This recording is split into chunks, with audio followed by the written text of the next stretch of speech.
Good evening all of you. So आज आप लोग का आज 8:30 पे टेस्ट है। तो आप लोग सारे बच्चे टेस्ट ज़रूर दीजिएगा और अपना स्कोर ज़रूर देखिएगा, क्योंकि कल मैंने जो कंप्लीट कराया था उसी का आज टेस्ट है और एक ये टॉपिक छूट गया था। ठीक है, तो ये 2 टॉपिक का टेस्ट आज है। इसी तरह आप लोग का क्लास रेगुलर चलेगा, मतलब मंडे से।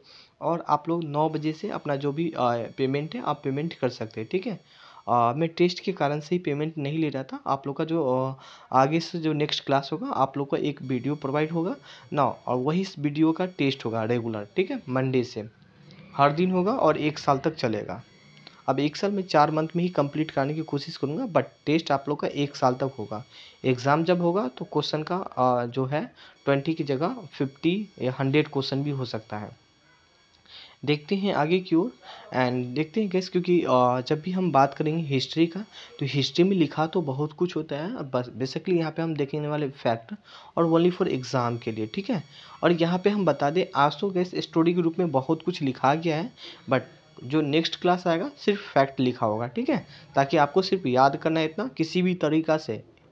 प्री एग्ज़ाम का मतलब होता है कि याद करना। ठीक है, और आपके एग्ज़ाम के लिए तो बहुत ही ज़्यादा इम्पोर्टेंट है। तो देखने वाले हैं क्या क्या है, और मन होगा तो अपने फ्रेंड से भी शेयर कर सकते हैं। तो यहाँ पे देखने वाले ईस्ट इंडिया कंपनी, यहाँ पे आप देख सकते हैं यही है कुछ ईस्ट इंडिया कंपनी में। अगर इमेज से दिखाऊं तो ये है कुछ ईस्ट इंडिया कंपनी का। ठीक है, काफ़ी लग्जरी है, उस टाइम भी काफ़ी लग्जरी हुआ करता था और काफ़ी पैसे वाला हुआ करता था। तो आप थोड़ा सा इमेज में देख लीजिए। नाउ ईस्ट इंडिया कंपनी की बात करें तो यहाँ पे कुछ इसका मैप आप देख सकते हैं, और ये कुछ आप देख सकते हैं उस टाइम मेरा जो भारत था कुछ इस तरह था। ठीक है, बट अब गैस बहुत ही कम हो गया। यहाँ पे गैस बहुत ही एक छोटा पार्ट हो गया, पहले बहुत पार्ट बड़ा पार्ट हुआ करता था। ये इसका मैप फ्लैग था, जैसे कि अभी आप लोग का इंडिया का फ्लैग है। नौ हम देखने वाले हैं कि ईस्ट इंडिया कंपनी के बारे में क्या क्या फैक्ट और क्या क्या इंपॉर्टेंट पॉइंट है। तो ईस्ट इंडिया कंपनी का जो संस्थापक कौन था, तो जॉन वाट था। आपके एग्जाम के लिए बहुत ज़रूरी है, और यहाँ पे आप इमेज देख सकते हैं। नौ जॉन वाट को माना जाता है ईस्ट इंडिया, मतलब ईस्ट इंडिया कंपनी का संस्थापक। अब यहाँ पे हम देखें ईस्ट इंडिया और क्या क्या इंपॉर्टेंट है। तो यह कंपनी डच कंपनी के बाद भारत आया था, लेकिन इसका स्थापना डच कंपनी से पहले हुआ था। इस समय इंग्लैंड का जो महारानी था वो एलिजा वन थी। नाउ यहाँ पे बात करें एलिजा वन को, आप यहाँ इमेज देख सकते हो, और राजा कौन था, अकबर था। दूसरी तीसरी पॉइंट यहाँ पे देखिए, उस समय जो कंपनी का क्या नाम था, तो government and company of merchant of London into the east India. East लिखा है, थोड़ा सा मिस्टेक है, ईस्ट इंडिया। ठीक है, महारानी ने इस कंपनी को 15 साल के लिए बेसिकली परमिशन दिया था कि आप जाओ और व्यापार करो, कहाँ पे, तो इंडिया में जाके। ठीक है, नाउ इस कंपनी को बेसिकली आप व्यापार करने के लिए तो कहीं ना कहीं भाई मैनेजर की तो जरूरत पड़ेगी। जाहिर सी बात है, कंपनी है तो कोई उसका मैनेजमेंट होना चाहिए। तो इसके लिए एक क्या बना गया, समिति बनाया गया था, और समिति का क्या नाम दिया गया था, निर्देशक मंडल नाम दे दिया था। ठीक है, जो कि यहाँ पे आप देख सकते थे। ठीक है, इसी का जिम्मा था बेसिकली कंपनी को किस तरह इम्प्रूव करना है और आगे की ओर ले जाना है। जैसे कि एक आप भी का भी अगर जॉब लगेगा, मतलब सिलेक्शन होगा, तो एक आप भी मैनेजमेंट के रूप में ही काम करोगे, और कुल मिलाकर आपको करना नहीं, काम करवाना है और किस तरह आगे ले जाना है। ठीक है, तो यही इसी तरह सेम इसका भी है गाइस। ठीक है था। नाउ आप देखते हैं और क्या क्या है कंपनी का, देखेंगे क्या क्या कैसे मतलब एक अधिकार में वृद्धि हुआ था। तो महारानी एलिजाबेथ ने कंपनी के लिए 15 साल के लिए परमिशन दिया था, बट इसका मृत्यु 1603 में ही हो गया था। ठीक है, इसके बाद जो राजा आया था उसका नाम क्या था, जेम्स वन राजा था। ठीक है, तो ये सारा पॉइंट आप याद रखिएगा। और बेसिकली ये जो आया था ना, इस कंपनी का विशेष अधिकार को रेगुलर कर दिया गया था, और कंपनी ने चार्ल्स द्वितीय को 1.7 लाख पॉट मतलब घूस दिया था, बेसिकली आप याद देखो दिया था, जिसके बदले में कंपनी को बहुत कुछ दिया था, बेनिफिट मिला था। यहाँ पे आप देख सकते हैं पुराना विशेषाधिकार दिया, किला बनाने का, सेना रखने का, युद्ध लड़ने का और संधि करने का अधिकार दिया था। अब मैं आपको बता दूं ना, जैसे टाटा अगर बात करें, या अंबानी का, आप रिलायंस का बात कर लो, अगर ये दोनों बीजेपी को अगर कुछ पैसा देते तो बीजेपी भी इनके जगह बहुत कुछ देता है। और सपोज कोई बड़ा प्रोजेक्ट आया, ठीक है, तो क्या करता है, ठीक है आपने आपने मतलब मेरे चुनाव के लिए आपने मतलब 20 करोड़ या 100 करोड़ आप दान दिया, ठीक है हम आपको ये प्रोजेक्ट आपको दे देंगे। तो सेम यही बात है कि उसने 1.7 लाख क्या दिया था, बेसिकली पैसा देता है, इनकी जगह ये सारा अधिकार कंपनी को प्रोवाइड करवा दिया गया था। ठीक है, तो ये कुछ आपको लिए था। नाउ आप देखते हैं नेक्स्ट एक पॉइंट है शादी विवाह, थोड़ा सा हम देख लेते हैं। तो गाइस चार्ल्स द्वितीय, ठीक है, जो इंग्लैंड की राजकुमार था उसका नाम क्या था, चार्ल्स द्वितीय, और जो पुर्तगाल के जो राजकुमारी थे उसका नाम क्या था, कैथोरीन थे। इन दोनों के बीच में शादी हुआ था और दहेज में क्या दिया था, तो दहेज में मुंबई को बेसिकली दे दिया गया था, ठीक है। अब मुंबई पुर्तगाल के कब्जा में था, तो ऑलरेडी ये कुछ देख सकते हैं मुंबई, ठीक है। तो इसे दे दिया गया था किसे, तो ईस्ट इंडिया कंपनी, मतलब सॉरी इंग्लैंड को दे दिया था, ठीक है। अब इंग्लैंड से है ना बेसिकली कंपनी ने अपने हाथ में ले लिया। कंपनी ने कैसे हाथ में ले लिया, तो उसको किराए के लिए, ठीक है, मतलब एक होता है ना कि भाड़े पे, कि भाई आप मुझे आप दे दो, मैं वहाँ पे अपने फैक्ट्री वगैरह लगाऊंगा, उनकी जगह हम आपको कुछ पे कर देंगे, ठीक है। तो कंपनी ने बेसिकली इसे अपने हाथ में ले लिया। नो, फिर देखते हैं आगे क्या हुआ था। तो कंपनी का हम देखेंगे इंग्लैंडों पे नियंत्रण। अगर आपको समझ में नहीं आ रहा है या कोई चीज़ प्रॉब्लम आ रहा है तो ऐसा नहीं कि आप कमेंट नहीं करेंगे, ज़रूर हमसे पूछेंगे। अब देखते हैं क्या क्या है। तो कंपनी को एकाधिकार मिलेगा। एकाधिकार का मतलब ये होता है कि आप अगर कंपनी में जैसे सपोज भारत में सिर्फ एक ही कंपनी व्यापार करने आ सकता है, ठीक है, इंग्लैंड से, और दूसरा कंपनी नहीं आ सकता है, ठीक है। तो यहाँ पे ये अधिकार मिल गया था ईस्ट इंडिया कंपनी को, जो काफ़ी ज़्यादा नाराज हुए थे। कौन, तो जो इंग्लैंड के व्यक्ति थे या अदर कंपनी थे इंग्लैंड के, वो। तो इसके कारण से क्या हुआ था, रक्त, ठीक है, यहाँ पे देख सकते हैं यहाँ पे रक्तहीन क्रांति हुआ बेसिकली। एकताहीन क्रांति हुआ बेसिकली। एकताहीन क्रांति के नाम से जाना जाता है, ठीक है। काफ़ी सारा क्रांति, काफ़ी सारा आंदोलन हुआ था, जिसके बदले में क्या हुआ था, जेम्स द्वितीय को हटा दिया गया था और उसके जगह पे विलियम तृतीय और रानी मेरी को बैठा दिया गया था, ठीक है। और बेसिकली ये संसद की शक्ति को स्थापना किया था और इसके बाद सबसे बड़ी पार्टी बन के आई थी, ठीक है। अब जाहिर सी बात है वो कुछ न कुछ तो अलग करेगा। तो ये सबसे बड़ी जब भी पार्टी बन के आई तो 1688 में इंग्लैंड में न्यू कंपनी का निर्माण किया गया और 1694 में इंग्लैंड के संसद के सभी व्यापारों को अनुमति मिल गई और भारत में व्यापार करने का। अब जाहिर सी बात है ये जैसे ही अपने पार्टी और अपने सत्ता में आई तो वो सभी को व्यापार करने का परमिशन दे दिया गया था, ठीक है। एकाधिकार जो था उसको समाप्त कर दिया गया और सभी को बोला ठीक है आप लोग जाओ और इंडिया से व्यापार कर सकते हो, ठीक है। अब हम ये भी देखेंगे इंडिया क्यों आ रहे थे व्यापार करने के लिए, हम आगे वो भी देखेंगे ना। फिर क्या हुआ तो 1800 यहाँ पे देख सकते हैं 1698 में न्यू कंपनी ब्रिटिश का एक विशेषाधिकार को खरीद लिया था। अब जो ब्रिटिश जो कंपनी थी क्या किया था, वो काफ़ी सारे जो कंपनी आ रही थी मतलब इंग्लैंड से, उस सब को खरीद लेता था और अपने में सबमर्ज कर लेता था, ठीक है। वो सीधा बोलता था भाई तुम जो पैसा कमाना चाहते हो ना इंडिया से, हम आपको दे देते हैं, ठीक है। बट आपको हम जो बोलेंगे आपको वो करना है, ठीक है, आप चले जाओ हम आपको पैसा दे देंगे। तो फिर क्या हुआ था, संसद से दो कंपनी को बेसिकली खरीद लिया था। ऑलरेडी दो कंपनी राजी हुआ था, एक जनरल सोसाइटी और दूसरा इंग्लिश कंपनी, ठीक है, दो कंपनी था। इस दोनों को सबमर्ज कर दिया गया किसमें, तो सबमर्ज कर दिया गया था ईस्ट इंडिया कंपनी में। ईस्ट इंडिया कंपनी गैस जो 1800 मतलब से मेरे ख्याल से 33 में नाम ईस्ट इंडिया कंपनी हुआ था। इससे पहले कुछ और ही नाम से कंपनी था, ठीक है। तो बेसिकली सबमर्ज करने के बाद जो कंपनी का नाम पड़ा था the union company of merchant of London trading into the east India, ठीक है, ये कुछ कंपनी का नाम पड़ा था, ठीक है। अब देखते हैं यहाँ पे हम कंपनी का जो बेसिकली भारत में जो आगमन हुआ था, हम यहाँ पे ये देखेंगे। तो कंपनी का जो आगमन हुआ था सबसे पहले इंडोनेशिया आया था। यहाँ पे इंडोनेशिया है और यहाँ पे अपना प्यारा सा भारत है और ये देख सकते हैं, ठीक है, ये है उत्तर महाद्वीप दक्षिण ऊपर, ठीक है, और ये है यूरोप, ठीक है। यूरोप से यहाँ पे आया था और यूरोप से फिर इसके बाद ये अपना यहाँ के बाद यहाँ चलेगा, फिर इसके बाद यहाँ पे आया था, ठीक है। तो वो सबसे पहले इंडिया आया था, सॉरी इंडोनेशिया आया था बेसिकली, फिर बाद में भारत आया था ना। इसका उद्देश्य क्या था आना, तो इसका उद्देश्य था मसाला। बेसिकली इसका सबका उद्देश्य एक ही था कि भाई हमें पैसा कमाना है, पैसा किसी भी तरीके से कमाना है। तो इंडिया में मसाला का उत्पादन बहुत ही ज़्यादा होता था, तो कैसे वो मसाला के लिए बेसिकली आया था। फिर आते आते क्या वहाँ पे तो राज ही करने लगा था ना। आगे देखो यहाँ पे जहांगीर के बेसिकली दरबार, उस टाइम जो राजा कौन था, तो जहांगीर था बेसिकली। तो कैप्टन विलियम हॉकी ने भारत आया था और जहांगीर के दरबार में आया था। यहाँ पे आप देख सकते हैं जहांगीर है, जहांगीर के दरबार में आया था कैप्टन विलियम हॉकिन ने, ठीक है। अब बेसिकली कहाँ पे आया था, तो आगरा में आया था। और ये जो है ना तुर्की और फारसी, ये जो है कैप्टन विलियम हॉकिंस, ये तुर्की और फारसी दोनों भाषा जानता था। और ये जो जगह है वो आगरा में, ठीक है। और जहांगीर के दरबार में 3 साल बेसिकली ये रहा था। क्यों रहा था? क्योंकि वो तुर्की का भाषा मतलब तुर्की और फारसी दोनों भाषा जानता था और ये बहुत ही खुश हुआ था, ठीक है। और इंग्लिश भी जानता था, तो काफ़ी ज़्यादा वो खुश हुआ, बोला भाई तुम यहीं रह लो और एक काम करो, मुझे बहुत ज़रूरी मतलब इंग्लिश वगैरह बात करने के लिए या तुर्की फारसी भाषा बातचीत करने के लिए दूसरे आदमी से, तो इसीलिए उसको अपने पास रख लिया। इसकी जगह पर उन्हें 400 मनसब मतलब 400 मनसब मतलब पैसा दिया गया और उसे एक उपाधि दिया था, फिरंगी खां का उपाधि दिया गया था, ठीक है। जो फिर हम देखते हैं वो जो आया था ना बेसिकली कैसे आया था, तो हेक्टर नामक एक जहाज से आया था, ठीक है। हम यहाँ पे अगर जहाज दिखाने की कोशिश करें तो यहाँ पे आप देख सकते हैं ये जहाज, ठीक है। ये बेसिकली जहाज से कहाँ आया था? इंडिया आया था, ठीक है। ये भी इम्पोर्टेंट पॉइंट है आपके लिए, ठीक है ना।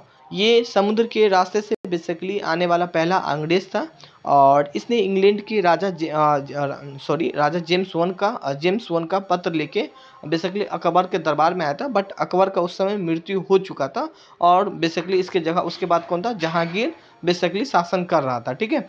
तो अकबर की जगह वो जहांगीर को ही दे दिया था और जहांगीर के दरबार में आया तो वो फारसी भाषा में बात किया, जिससे जहांगीर बहुत ही ज़्यादा खुश हुआ था, ठीक है। ये आप देख सकते हैं जहांगीर, ठीक है, वो बहुत ही खुश हुआ कि भाई आप तुम तो यूरोपियन हो और मतलब फारसी भाषा जानते हो, जिससे जाहिर सी बात है खुश तो होगा ही।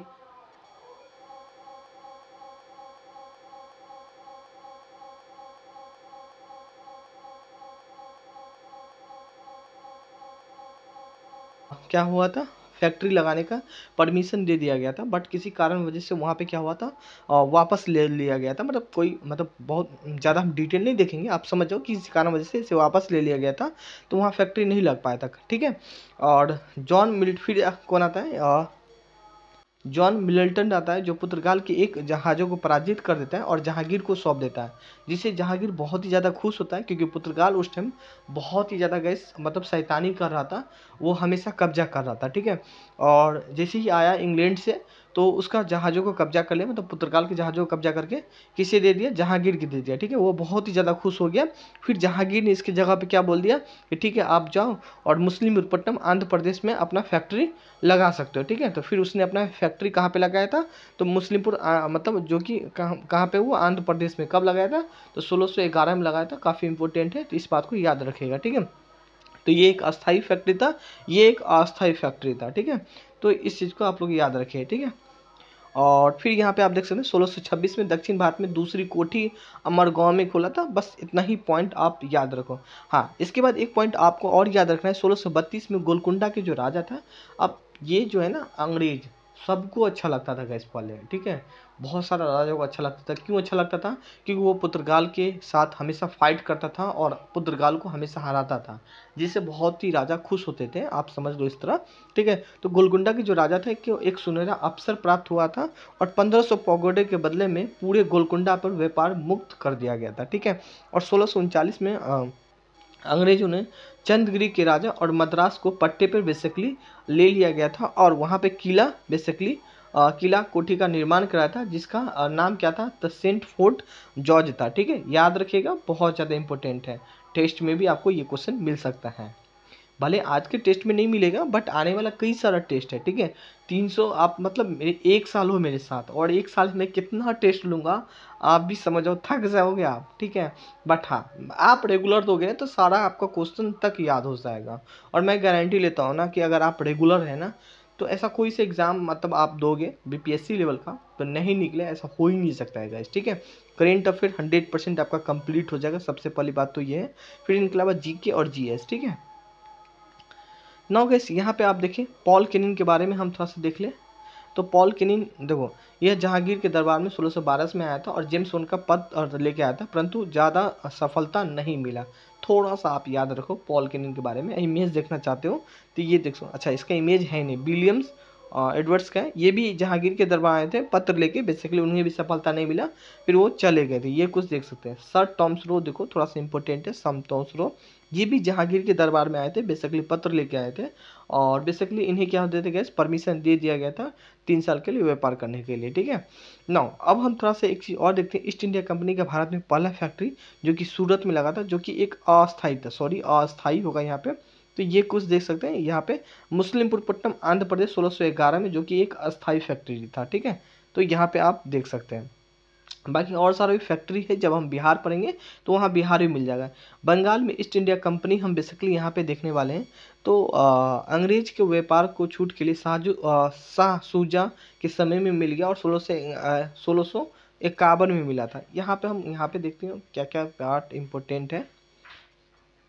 अच्छा, 30,000 के वार्षिक कर के बदले में बंगाल, उड़ीसा और बिहार को, ठीक है, मुफ्त फ्री मतलब टैक्स फ्री क्या हो गया, व्यापार करने का अनुमति मिल गया था। तो ये बहुत ही ज़्यादा इम्पोर्टेंट है, तो इस चीज़ को आप लोग ज़रूर याद रखें, ठीक है। शाइस्ता खान ने 1627 में अंग्रेजी में एक फरमान दिया था, जिससे अंग्रेज टैक्स फ्री मतलब बेसिकली मतलब फ्री छूट दिया था टैक्स में, ठीक है। नाउ इसके बाद औरंगजेब वाला जो पार्ट है ना, बहुत ही ज़्यादा इंपॉर्टेंट है। औरंगजेब ने 1680 में कंपनी में 2% की चुंगी, पूछा भी जाएगा कि किस मुगल राजा ने अंग्रेजों पे 2% की चुंगी और 1.5% जजिया टैक्स लगाया था। तो आपके ऑप्शन में हुआ अंग्रेज, तो इस तरह आप टिक भी लगा सकते हैं। तो 1.5% की जजिया टैक्स लगाया दिया था, ठीक है। जिससे क्या होता, अंग्रेज काफ़ी नाराज हुआ था और काफ़ी ज़्यादा लूटपाट किया था, ठीक है। कहाँ पे लूटपाट किया था, तो हुगली में लूटपाट किया था, ठीक है, देख सकते हैं। लेकिन औरंगजेब ने अंग्रेज को पराजित कर दिया गया था। आपसे पूछा जाएगा कौन सा ऐसा मुगल राजा था जो अंग्रेज को पराजित किया था, तो आपके ऑप्शन में होगा क्या, अंग्रेज, ठीक है। तो आप टिक लगा सकते हैं। क्वेश्चन को कई तरीका से घुमा के पूछ सकते हैं, और वो जो कई तरीके से घुमा के जो क्वेश्चन पूछेगा ना, वो मैं उसी अकॉर्डिंग आप लोग को क्वेश्चन सेट करके देते रहूँगा, ठीक है ना। फिर क्या हुआ था, औरंगजेब से माफ़ी मांगा था कौन, तो जॉब चारचकनुक के माध्यम से माफ़ी क्षमा कर दिया था बेसिकली, और फिर वो अपना व्यापार वगैरह करने लगा था, ठीक है। तो यहाँ पे आप देख सकते हैं टैक्स फ्री वाला काम सिलसिला चलता रहा था। और यहाँ पे हाँ, यहाँ पे हम एक चीज़ बात करेंगे, बेसिकली एक चीज़ यहाँ पे देखेंगे, बंगाल के अजीम उस शान ने 1698 में अंग्रेज के 3 गांव दे दिया गया था। अब मैं एक चीज़ बताऊँ कि कुछ कुछ पॉइंट अगर मिस्टेक हो रहा है, तो जब मैं क्वेश्चन कराऊंगा तो वहाँ पे सारा कॉन्सेप्ट क्लियर हो जाएगा, ठीक है। तो ऐसा नहीं कि हाँ उससे पे पैनिक होना है, पैनिक नहीं होना है, ठीक है। और यहाँ पे 3 गाँव बेसिकली दे दिया गया था, और यहाँ पे अंग्रेज ने फोर्ट विलियम नामक एक किला का निर्माण करवाया था। और यहाँ पे आप देख सकते हैं ये है कुछ फोर्ट विलियम किला, ठीक है। और यहाँ पे बात करें, सर चार्ल्स अय्यर का पहला अध्यक्ष चुना गया था। तो पूछा भी जाएगा कि फोर्ट विलियम मतलब फोर्ट विलियम नामक स्थान का पहला अध्यक्ष कौन था, तो सर चार्ल्स अय्यर था। तो यहाँ पे आप टिक लगा सकते हैं, ठीक है।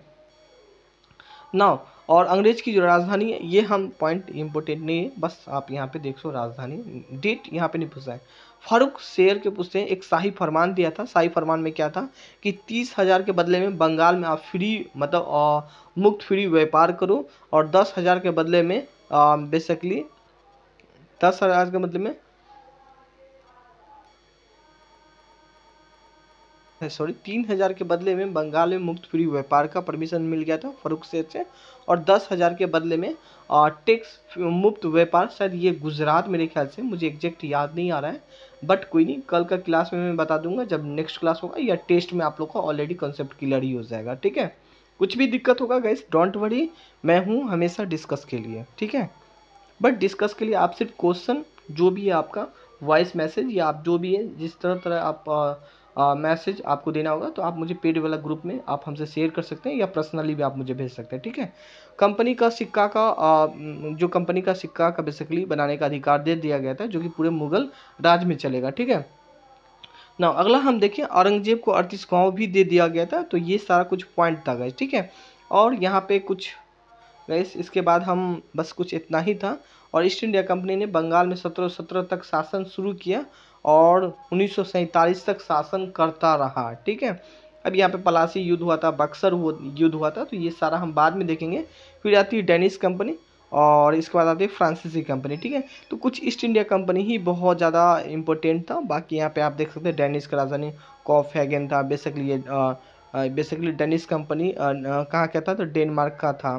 तो ये सारा बात है जो कि इतना इंपॉर्टेंट है। हाँ, इसका पहली फैक्ट्री ऑलरेडी हम आप लोगों को करवा चुके हैं, दूसरी फैक्ट्री, ये सब हम आप लोगों को ऑलरेडी पीछे क्लास में बता चुके थे, ठीक है।